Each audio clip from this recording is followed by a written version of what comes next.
Alors bonjour tout le monde, on est lundi le 29 avril 2024 et aujourd'hui on est à la sortie là, de la 20e audience donc de mon procès sur la liberté académique.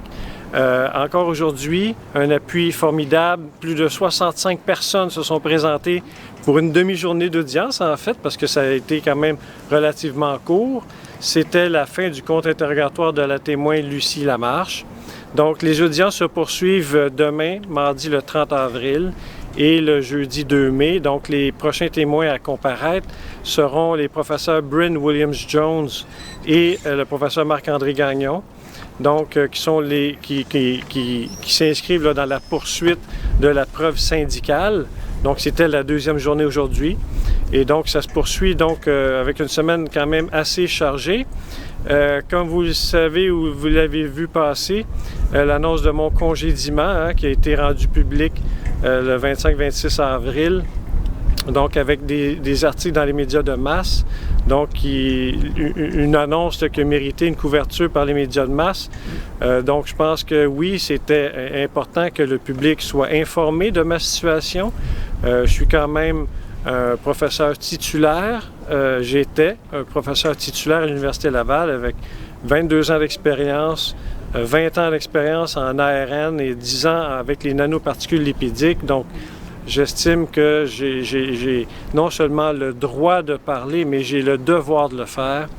Et ça, c'est une position que je maintiens depuis le début. Évidemment, la défense, ma défense et la défense du SPUL, qui est mon syndicat, qui est la cause impliquée, c'est justement le respect de la liberté académique de ses professeurs membres. Et c'est sur cette base-là que l'on conteste la sanction qui m'a été imposée. Par ailleurs, de l'autre côté de l'Université Laval, il me sanctionne sur la base comme si j'avais commis une inconduite ou une conduite irresponsable en recherche, alors que mes interventions ne portaient pas du tout sur mes recherches. Il me reproche aussi des courriels envoyés à mes collègues, des courriels envoyés aux députés de l'Assemblée nationale. On me reproche des courriels de masse alors que ce sont des courriels ciblés. Enfin, ce sont toutes des procédures, des justifications là, qui montrent bien que l'Université Laval, en fait, ce qu'elle cherche à faire avec moi, c'est de faire de moi un exemple et de faire taire, non seulement faire taire ma parole, mais en fait, on se ramasse avec une institution universitaire où il n'est plus possible de débattre, où est-ce que des vérités sont imposées c'est un terrain très glissant, où est-ce que là, ils examinent chacun des mots qui sont prononcés pour savoir là, si ces paroles-là sont légitimes. Donc là, on s'approche de la police de la pensée, de la police de la parole. Bon, je comprends là, que l'Université Laval a des racines religieuses, là, mais il ne faut quand même pas non plus qu'on revienne au temps de l'Église, où est-ce que tout le monde doit penser de la même façon. La société, la science progresse grâce au dissensus et non pas au consensus. C'est la confrontation des idées qui permet de faire avancer les connaissances et non l'inverse.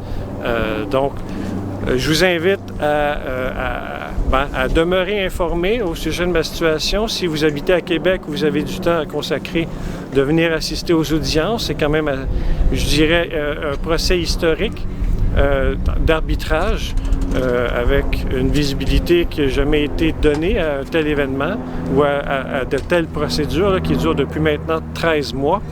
Et donc, c'est ça. Donc, on se dirige lentement vers la fin de ces audiences-là. En fait, on est la 20e aujourd'hui. Et on en prévoit 7 autres, dont les 3 dernières, là, ça va être les plaidoiries des parties et le jugement de l'arbitre qui va venir à la fin de l'année 2024, soit plus de 3 ans après les faits reprochés. Donc, continuez de vous informer et puis, c'est ça, je pense que c'est important d'informer le plus de gens possible. Il faut chercher à protéger absolument la liberté académique, la liberté universitaire des professeurs, sans quoi on peut douter fortement qu'on soit dans un régime politique démocratique. Alors sur ça, je vous souhaite une bonne fin de journée et à bientôt.